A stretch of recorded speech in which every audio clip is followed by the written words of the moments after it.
Hello, आलं का पैसे? पाठव लवकर, काय टाइम लावलाय? हा पाठव. पैसे आले, जाऊन घेऊन येतो. काय सामान पैसे पोर येतात नाही का? योग असला नाही, आजार पण द्यायचं ना, सामान पण आम्ही जाण्याचं. ते फुकते काय कामाचं मग?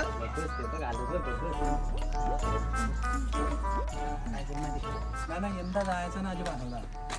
मी मटणाचं काम करीन, तू चिकनचा काम गेल्या वर्षी कसं तसं. अरे रात्री 12:30ला पण पाठवतात. काय नाही, गरज नाही, आहे का? बंद म्हणजे बंद. मी तो जातो का ना बघ. ए, पोराव, सामान मग कुठे? काय झालं अजून काहीच तयारी नाही.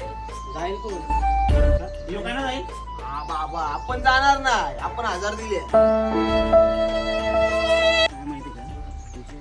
मी तर पैसे दिले ना, तुम्ही 30 दिले. ते जाऊ दे, ही वर्षी 100 घेतल्या आणि ती पेट्रोल टाकायला स्कूटी. यंदाचं वर्ष आपण जाऊ. पुढच्या वर्षापासून हाण्या व्हायचा नाही. बघू आता पुढे काय होतं. चल बघू जाण्याचे आता. ऐक, आम्ही जातो पण फोन उचला बाबा, कारण गेल्या वर्षी फोन नव्हता उचलला. फोन उचलायला लागलो 100%. फोन उचला बाबा आमचं. बस बस चल रे बाबा, पटापट. तुला भेटवा, आम्ही आलो. पेटवलं.